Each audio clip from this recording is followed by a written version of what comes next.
First, your reaction to the fourth quarter deliveries miss. And as we were discussing with Dana, the third consecutive miss for deliveries for Tesla. I think it's ironic that you qualify it as a miss when a company delivers 40% year-on-year growth against an auto market that's declining 8%. I think it's very clear from our perspective that electric vehicles are going to become the dominant drivetrain for automotive over the next 5 years. And we think there'll be 60 million EVs sold in 2027, and Tesla will take a plurality of that.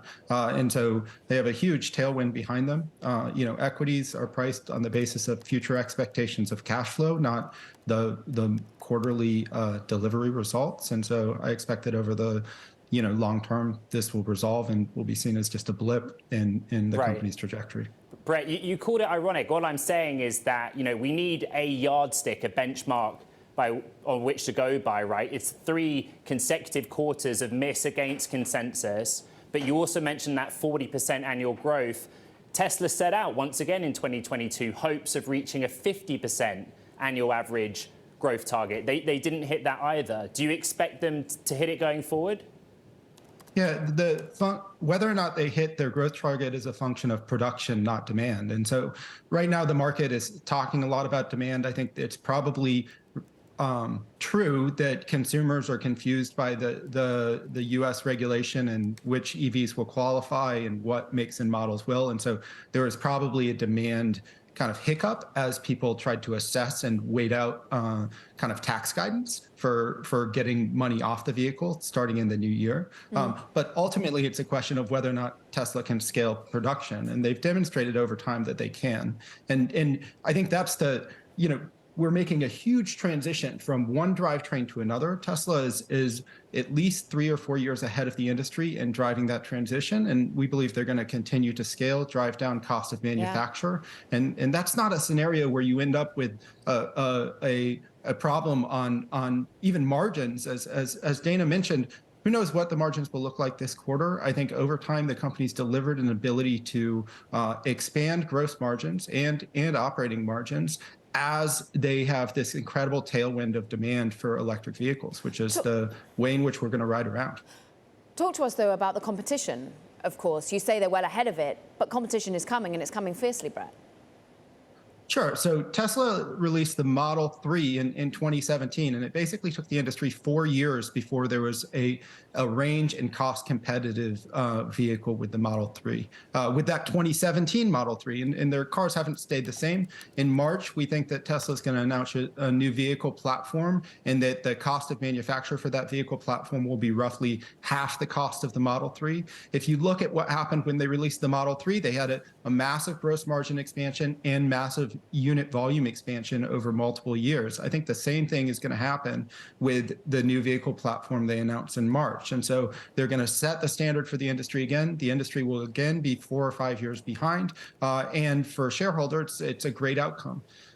You end up with a company establishing a strategic footprint in a massive, literally $1 trillion plus market, and likely to dominate and soak up all of the profits out of that industry as the rest of the competitors even in China struggle to catch up.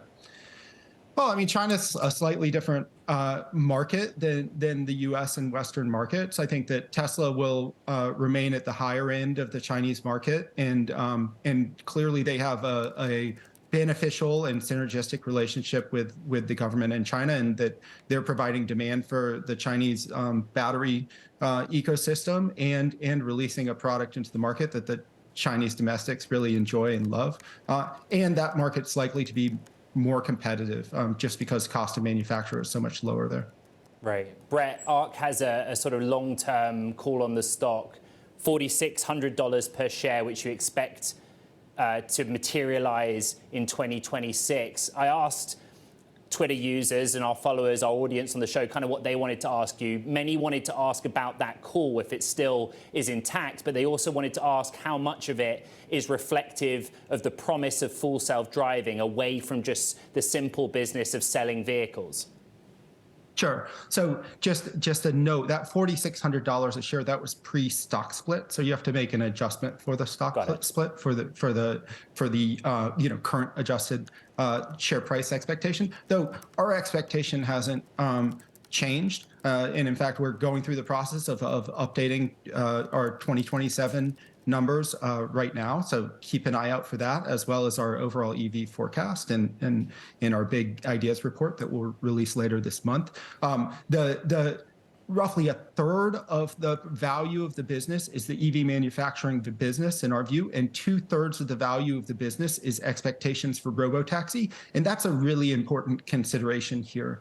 People act like, oh, this unit number in 2022 matters tremendously. In the scheme and scope of the business model, if they can deliver full self-driving, that will transform the company. You go from getting one-time profitability from each asset sold to ongoing cash flow generation from every asset in field per annum on a go-forward basis, as these individually owned vehicles that are used 5% of the time and spend 95% of their time parked turn into robotaxis that can take 5 or 10 people around in a day and deliver ongoing returns to shareholders. So it will be a business value transformation if and as they deliver it. And the evidence on the ground is they'll be able to. I mean, I use it every day. It makes driving safer, less stressful, and I'm less tired after driving. It's a great product. And by the way, it improved yesterday while it was sitting in my driveway. The car I own today is better than the car I owned yesterday. There's almost no other vehicle in the world you can say that about. And so